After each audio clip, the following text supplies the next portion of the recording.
Dans l'actualité de ce soir, il s'agira essentiellement de la mise en marche du concept jaune par la Coalition pour la Nouvelle République dans le souci de maintenir la lutte pour une alternance. C'est tout pour le sommaire. Les détails, c'est maintenant. Bonsoir et bienvenue à tous. Parlons aménagement pour l'entame de ce journal, précisément au quartier Bellevue 2 dans le 3e arrondissement de la commune de Libreville qui présente désormais un nouveau visage depuis le lancement des travaux d'aménagement de cette zone initiée par Jean Boniface Asselé. Le constat avec Euphrem Biogo Edzo. La grande saison sèche au Gabon est une occasion pour certains de pouvoir entreprendre des travaux d'ordre infrastructurel. Au quartier Bellevue 2, un homme a décidé de tout changer, sortir des populations des zones à risque, inondations et insalubrité. Jean Boniface Asselé, premier maire adjoint de la commune de Libreville, depuis l'arrêt des pluies, s'est engagé à remodeler la cité sous les vacarmes des bulldozers à l'œuvre. Les routes prennent progressivement forme sur un site où il était impossible de bâtir une chaussée afin de désenclaver les habitants souvent victimes, à tort, du manque d'urbanisme de Libreville. Une nouvelle route est née, la corniche de Bellevue 2, où sera bâti le futur marché. Au niveau de la mairie, si ça ne marche pas, je continue à faire le travail que j'ai toujours fait, aider, soulager les compatriotes. Ben, ils le reconnaissent, et qu'ils reconnaissent qu'aujourd'hui j'ai des problèmes avec la mairie. Et que Madame le maire et les pédagistes n'ont pas compris la nécessité de faire une cogestion. Parce que ce sont deux partis qui se sont retrouvés. C'est de l'égoïsme, je sais. Mais je continue à faire mon boulot. Et je vous dis que d'ici, je fais un marché public qui appartient à un individu. Pourquoi un marché? Ben, vous comprenez que les femmes ont besoin de marché. Je les envoie faire des plantations. Je dis repartez vers la terre. Les temps sont difficiles en ce moment. Et elles sont les seules capables. Et puis, quand vous allez à Montbouette, ce sont nos femmes au Nongoma, qui ne sont pas originaires de l'estuaire, qui alimentent nos marchés. Cependant, l'inquiétude est grande auprès des populations, la peur de perdre un îlot de terre. Beaucoup estiment que par cette pratique, l'homme politique veut user de son influence pour ravir des parcelles aux paisibles citoyens. Lui regarde, on appelle comment? Les terres qu'il met, c'est après les terres là, il dit non. Lui, il vérifie même jusqu'à en devant ta véranda que non, ça c'est ma terre. Mais ce qu'il fait pour désenclaver les terrains, c'est quand même bien. C'est quand même bien. S'il pouvait même être maire de Libreville, moi je souhaiterais qu'il soit maire. Et il va travailler en tant que maire de Libreville, mais pas en tant qu'Asselé. Son problème, c'est qu'il travaille en tant qu'Asselé. Et quand il travaille en tant qu'Asselé, il prend les terrains des gens. Et c'est le seul problème qu'il a avec les riverains. C'est le seul, mais ce qu'il fait est bien. C'est nous, parce que là, par exemple, on avait du mal à rembler. Avoir de la terre pour rembler, tout ça. C'est des moyens, on ne pouvait pas le faire. Donc, c'était un marécage ici. On ne pensait pas avoir... on pensait pas être debout là où nous sommes là en ce moment. Donc on lui dit vraiment merci. Merci pour tout ce qu'il fait. Des accusations très vite balayées en brèche par ce dernier qui estime qu'en aucun moment il a pratiqué l'expropriation des terres des riverains. Et là, vous êtes venu complètement à l'exemple. Je vais vous faire un exemple. Voilà les personnes qui ont construit jusqu'ici. Ils n'ont pas pu construire ici parce que c'est la boue, c'est la vase. Je suis en train de remblayer parce que j'ai besoin de faire un grand marché de Libreville. Bon, mais maintenant, si je fais par ici, je prends cette place-là, je fais mon canivet, je ne prends pas son terrain. Je ne touche même pas sa maison. J'ai tout fait pour ne pas toucher. Non, mais je crois que c'est un peu la mauvaise foi, la mauvaise éducation, et puis aujourd'hui, le monde n'est pas honnête. Voilà qui devrait rassurer plus d'un, eu égard aux nombreuses inquiétudes émises par ses habitants.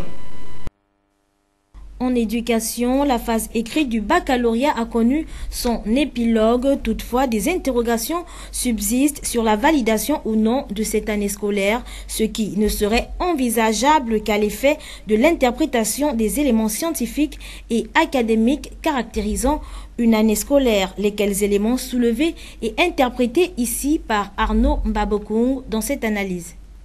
Les examens de certificat d'études primaires et élémentaires CEP, du brevet d'études du premier cycle BPC et du baccalauréat rappellent à la conscience collective tant nationale qu'internationale que c'est la fin de l'année scolaire 2016-2017 en République gabonaise parce que constituent les examens sanctionnant cette année scolaire étranglée par une sévère grève de près de 4 mois, ce qui, de l'avis de certains observateurs, pose le problème de la crédibilité de ces examens et partant du niveau scolaire des apprenants comparativement aux apprenants d'autres pays.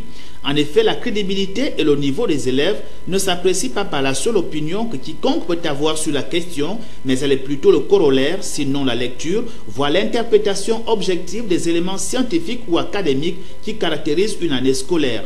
Et la jonction de ces éléments permet par analogie d'évoquer un cas de force majeure, disent les juristes, c'est-à-dire des événements ou des circonstances susceptibles de rendre impossible le cours normal d'une année scolaire et par conséquent de l'invalider ou de la valider, l'équivalent de report dans un contexte purement juridique, puisque le cas de force majeure visant cet objectif. Et ces éléments scientifiques ou académiques sont de deux ordres. Le premier tient à la durée et ayant un effet sous-jacent du volume horaire, donc du temps nécessaire, constitue le deuxième élément de validation, voire de crédibilité d'une année scolaire. Ces éléments ont-ils été respectés? Pour cette année scolaire finissante, seule la lecture et l'interprétation, nous le disions tantôt, permettront de répondre à cette interrogation. Sur le premier élément de validation de l'année scolaire lié à la durée, il faut rappeler que l'année scolaire est divisée en 3 trimestres de 3 mois, soit au total 9 mois de cours, le minimum acceptable par l'UNESCO étant de 7 mois. Au Gabon, ces 9 mois vont d'octobre à juin. Or, pour l'année en cours, ce n'est qu'en mi-février que les lignes avaient véritablement bougé dans le secteur du public, étranglé par une grève de 4 mois, pendant que le privé ne connaissait aucune perturbation. Donc 5 mois de cours à plein temps sur les 9, presque la moitié de la durée requise. Une désorganisation de la durée due à la grève des enseignants qui conduit à l'inépuisement des programmes, qui a un effet induit sur le volume horaire, dont l'autre facteur temps, car la durée de l'année scolaire, agissant comme une équation mathématique, si elle débouche sur une dérivée fausse, la réponse attendue ou le travail le sera aussi. La durée de l'année scolaire 2016-2017 au Gabon n'ayant pas été véritablement aux normes requises par l'UNESCO, le volume horaire de 750 heures de cours qui la caractérise ne l'a pas non plus été. Il oscille entre 400 et 450 heures de cours. Il va sans dire que les lacunes des apprenants sont évidentes pour les classes supérieures et la validation de l'année en cours reste objectivement un sujet préoccupant. Ouvrons à présent le volet religion de ce journal. Femmes, c'est avec raison qu'on t'aime. Telle était la thématique de la conférence débat animée par les responsables du ministère évangélique et pentecôtiste de la Judée à l'endroit des femmes pendant plusieurs jours au sein de cette assemblée. Des échanges riches qu'il reste tout de même à mettre en pratique pour l'épanouissement de la gente féminine. Reportage. Éduquer la femme dans son entièreté dans l'objectif de son épanouissement social et religieux, voire même marital, a fait l'objet d'une conférence débat au sein du ministère évangélique et pentecôtiste de la Judée. La dite rencontre a été animée par les responsables des divers départements venus expressément pour ce rendez-vous capital regroupant les femmes de diverses communautés religieuses de la capitale gabonaise. Tenue une fois l'an, la thématique abordée avait tout son sens lorsqu'on sait que la femme constitue un élément essentiel au sein des ménages. Elle demeure au centre de toute décision. En fait, depuis mercredi jusqu'à aujourd'hui, nous organisons une conférence des femmes sur le thème « Femme, c'est avec raison qu'on t'aime ». Il s'agit ici d'éduquer la femme, de lui faire comprendre les raisons pour lesquelles on puisse l'aimer dans la société, dans son mariage, dans l'église, même par le voisinage. La femme doit être à même de poser des actes qui pousseront les gens à l'aimer, les actes d'amour. Elle doit pratiquer la libéralité, elle doit être douce, attentionnée, tendre, respectueuse envers son époux. Ce n'est pas parce que la femme aujourd'hui a les diplômes, elle travaille dans des sociétés et tout, ou qu'elle peut être plus gradée que son mari, qu'elle peut lui manquer de respect. La femme est appelée à servir Dieu aux côtés de son mari. L'organisation de cette thématique part d'un constat, la perte des valeurs de la jeune féminine africaine, gabonaise en général, faire changer leur mentalité pour un rendement efficient tout au long de leur existence est l'une des raisons fondamentales de cette rencontre. On suit maintenant un peu trop la tendance parce que la femme est un peu trop émancipée. La femme confond les droits de la femme et maintenant sa position réelle par rapport à l'homme et dans la société. Elle oublie quels sont ses devoirs. Son devoir, c'est de pouvoir refléter l'amour de Christ. Son devoir, c'est de bien éduquer ses enfants. Son devoir, c'est de respecter son entourage. Pas seulement le mari, l'entourage, la belle famille. La femme africaine a perdu ses valeurs. Et nous voulons que la femme puisse retrouver ces valeurs africaines-là que nos mamans dans le temps avaient. Il ne doit pas normalement être discuté une seule fois dans l'année. Il doit être constamment discuté. Nous en parlons dans nos réunions quotidiennes parce que nous organisons des réunions hebdomadaires ici à l'église. Nous apprenons la femme à bien tenir sa maison. Nous apprenons la femme à bien éduquer ses enfants. C'est cela en fait. Quant au contenu de la thématique, celui-ci a reçu un écho favorable auprès des femmes. Écoutons à présent l'une des participantes à ce forum qui donne ici son sentiment au sortir du dit conclave. Elle est ici au micro de Frem Biyogo Edo. J'ai été richement bénie en fait. Je pense que c'est des enseignements qui devaient être donnés dans toutes les assemblées du pays. Parce qu'au sortir de là quand même, moi personnellement j'ai été édifiée dans ma manière de faire les choses avec le Seigneur, dans ma manière de me comporter, dans ma manière de gérer mon foyer. J'ai été richement enseignée et j'ai compris que la femme a un rôle important à jouer dans son foyer déjà et dans la nation aussi. Oui, beaucoup. J'ai été édifiée déjà par rapport à l'amour. Hein? La servante de Dieu nous a mis l'accent sur l'amour. Aujourd'hui, nous en tant que chrétiennes, on ne manifeste pas de l'amour pour notre prochain, on ne manifeste pas de l'amour pour nos voisins, on ne manifeste pas de l'amour pour les personnes qui souffrent autour de nous. On se suffit, on se dit, bon, comme je suis chrétienne, je vis dans ma petite bulle, je n'ai pas besoin d'aller vers les autres. Et moi, je pense qu'au sortir de ce séminaire, quand même, il y a beaucoup de choses qui vont changer dans ma manière de pratiquer ma chrétienté.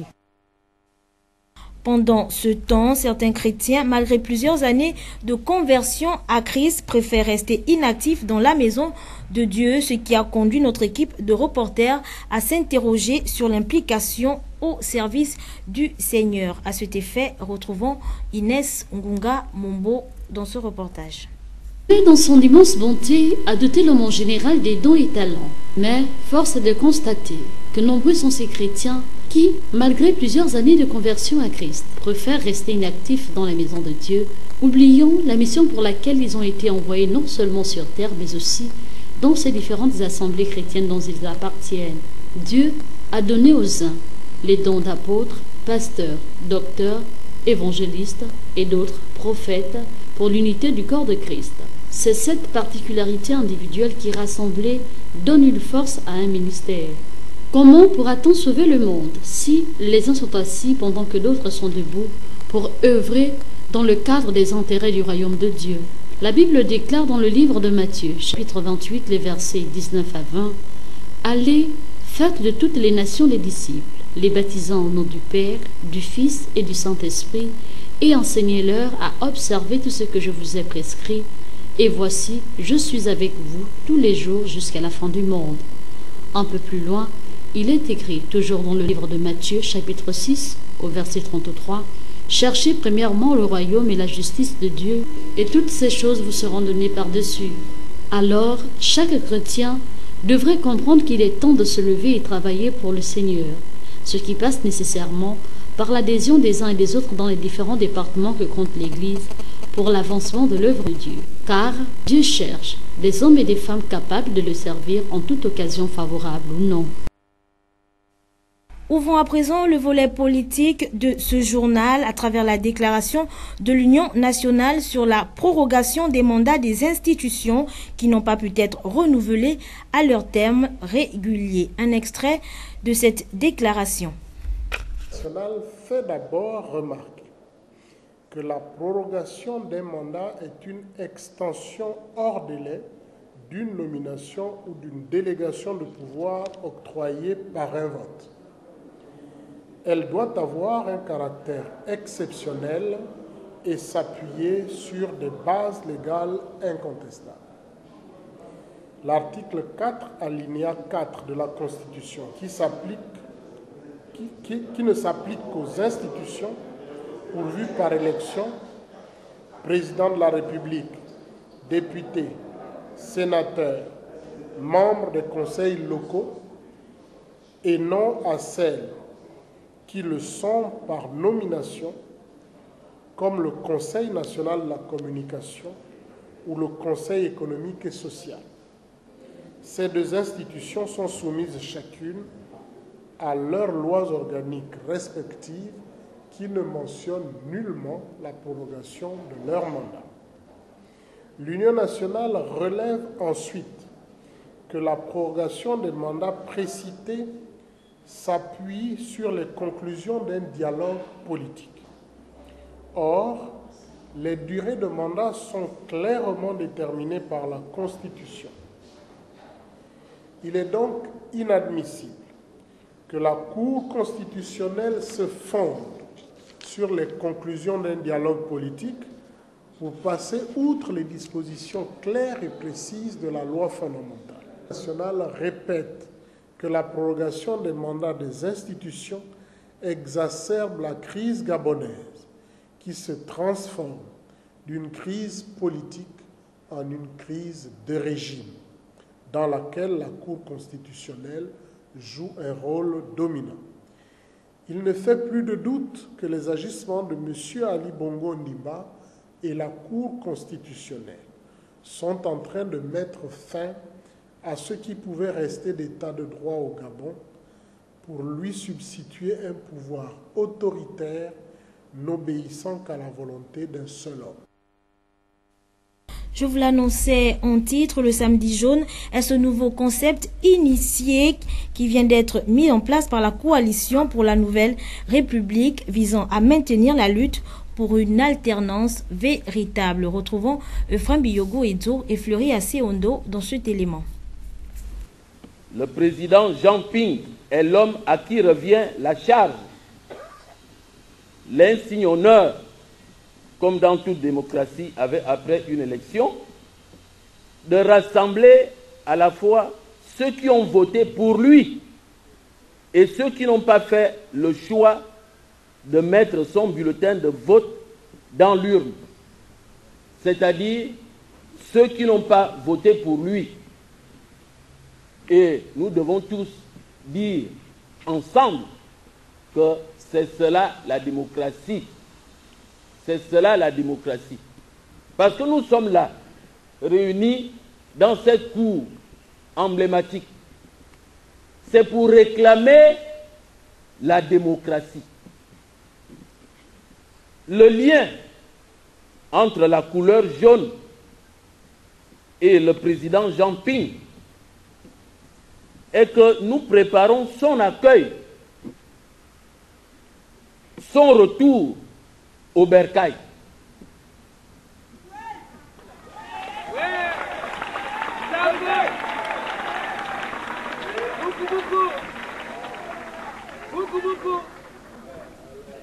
Car, il faut le dire, le président Jean Ping sera de retour parmi nous à un moment nécessairement particulier.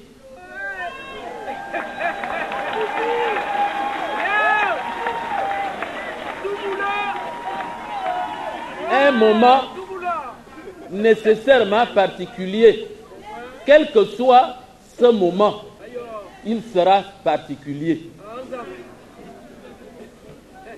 Le peuple gabonais constate en effet que la lutte engagée depuis août 2016 suit son cours. Cette lutte suit son cours. Et au stade actuelle, nous pouvons dire que la situation est mûre. Et en dehors des personnalités politiques, la société civile était également de la partie et a invité le peuple à la mobilisation afin de recevoir Jean Ping dès mardi prochain à 16h à l'aéroport Léyomba. Cette journée annonce un nouveau départ pour notre pays, le Gabon. Cette journée annonce l'avènement de la nouvelle République que nous attendons tous avec ardeur depuis le 27 août 2016.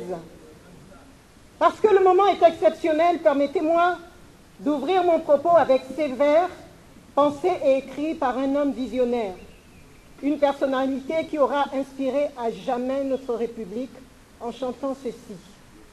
Oui, que les temps heureux rêvés par nos ancêtres arrivent enfin chez nous, réjouissent les êtres et chassent les sorciers, ces perfides trompeurs qui sèment le poison et répandent la peur. Cet homme visionnaire, vous l'aurez deviné, c'est M. Georges Damas Saleka, et ces vers constituent la deuxième strophe de notre hymne national qui reflète aujourd'hui plus que jamais l'histoire de notre pays, le Gabon. Oui, M. Damas Saleka, oui, chers compatriotes, après les 8 dernières années qui auront été les plus sombres de l'histoire de notre pays, maintenant que les sorciers et les perfides trompeurs ont été démasqués, maintenant qu'ils sont affaiblis par la détermination d'un peuple uni, nous avons foi que la détermination des patriotes de ce pays ne pourra que déboucher sur des temps plus heureux dans un Gabon digne d'envie. Il en sera ainsi parce que ce que le peuple veut, Dieu le veut. Le peuple gabonais, partisan de la vérité des urnes, partisan de la justice sociale, mesdames et messieurs, allez de ce pas auprès de vos parents, de vos amis, de vos collègues de travail et de bancs d'école ou d'université. Allez de ce pas véhiculer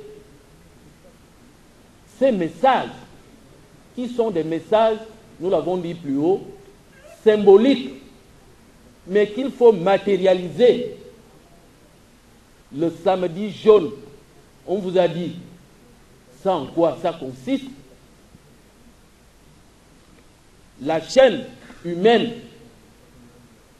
on va vous le dire ou on vous l'a dit déjà. Vous devez donc savoir ce qu'il faut faire.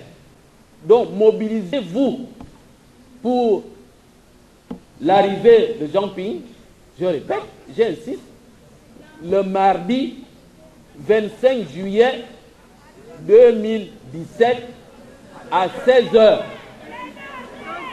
Et vous savez où vous devez être à cette heure-là. L'avion arrive à 16h moins 5. Air France atterrit à 16h00. Et nous serons tous présents. Je vous remercie.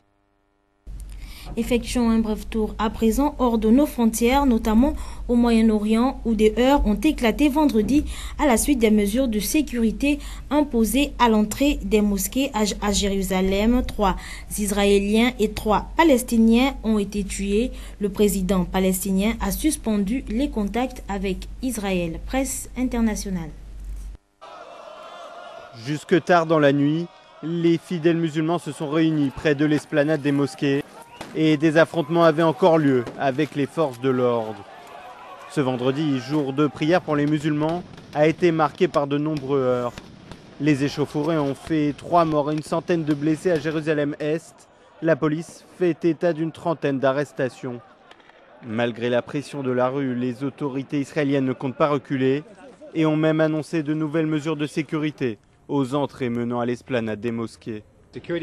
Les mesures de sécurité vont être maintenues à l'intérieur et autour de la vieille ville de Jérusalem. C'est une décision du gouvernement. L'accès au mont du Temple n'est désormais possible qu'aux hommes de plus de 50 ans et aux femmes, mais ils passeront par des portiques de sécurité. Les fidèles musulmans refusent de se soumettre aux détecteurs de métaux installés aux entrées. Une sécurité renforcée depuis l'attaque de vendredi dernier aux abords de l'esplanade des mosquées, où 3 Arabes israéliens ont abattu 2 policiers. Le maintien de ces portiques a conduit Mahmoud Abbas à suspendre tout contact officiel avec Israël. Je déclare le gel des contacts avec la partie israélienne, à tous les niveaux, jusqu'à ce qu'elle annule les mesures prises à l'encontre de notre nation palestinienne en général, et en particulier à Jérusalem et à la mosquée Al-Aqsa. Dans la soirée, 3 Israéliens ont été tués à coups de couteau à leur domicile dans une colonie de Cisjordanie. Ce vendredi aura été l'une des journées les plus sanglantes de ces dernières années dans le conflit israélo-palestinien. On parle sport à présent. En effet, au sein de la grande famille du taekwondo, rien ne semble plus aller. L'Assemblée générale prévue ce jour a été renvoyée à nouveau pour cause d'incompréhension sur l'interprétation des textes. Prenez part à cette Assemblée générale Euphrem Biyogo Edzo et Bertrand Koumileka. Il nous avait été dit que le collège électoral que nous proposerons devra être vérifié par les directions provinciales des sports. Donc nous avons fait des vérifications sur le terrain et nous avons rendu une copie sur 6 ligues, sur les 9 qui existent. Donc les présidents de ligue posent des questions à leur niveau pour essayer de comprendre. Mais je dis, nous avons rendu un rapport. Depuis décembre, nous sommes plutôt désolés que le problème ne revienne que séance tenante, alors que les présidents de ligue font des recours auprès de la tutelle pour poser des problèmes. Et je suis désolé qu'ils n'aient jamais posé le problème sur le collège électoral. Je pense qu'on leur aurait donné une réponse. Donc nous retenons que les travaux sont suspendus et nous espérons les reprendre demain matin. Il faut dire quand même que le taekwondo avait besoin que certaines personnes puissent s'extérioriser. C'est important. Ça fait partie de l'esprit de l'art. Ils ont besoin de s'extérioriser. Il ne faut pas retenir le côté négatif. Il faut déjà retenir qu'à chaque appel de la fédération, les différents présidents de ligue sont présents. Ils viennent quand même d'assez loin pour venir justement apporter leur contribution pour l'évolution justement de l'art ici au Gabon.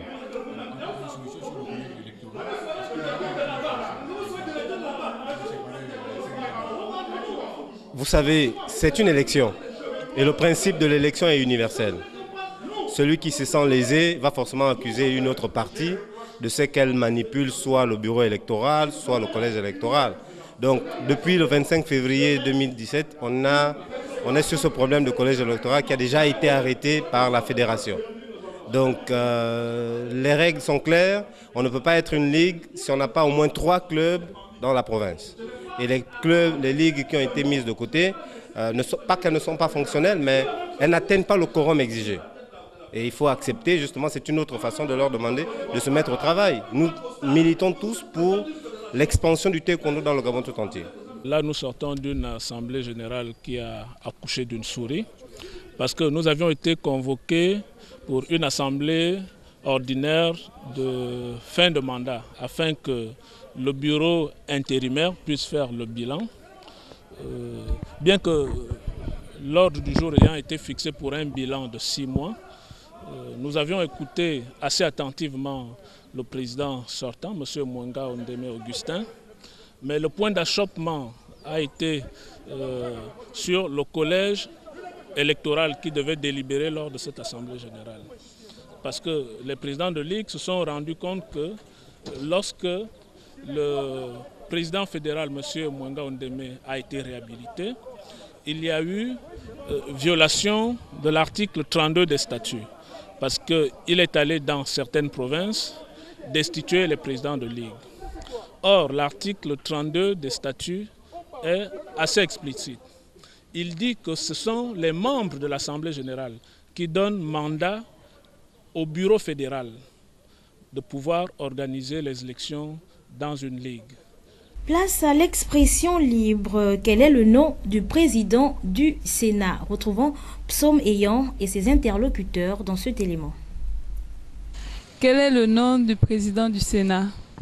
Ah là, lui, le président du Sénat actuel, là, je ne connais pas. Direct, bon, là, je ne connais pas. Au nom du président du Sénat, actuellement, aucune idée. Hein. Ah, ok, merci. Le président du nom du Sénat. Aucune idée. En tout cas, je ne connais pas. S'il vous plaît. Aucune idée. Aucune idée. Ok. Le nom du président du Sénat. C'est... Aucune idée.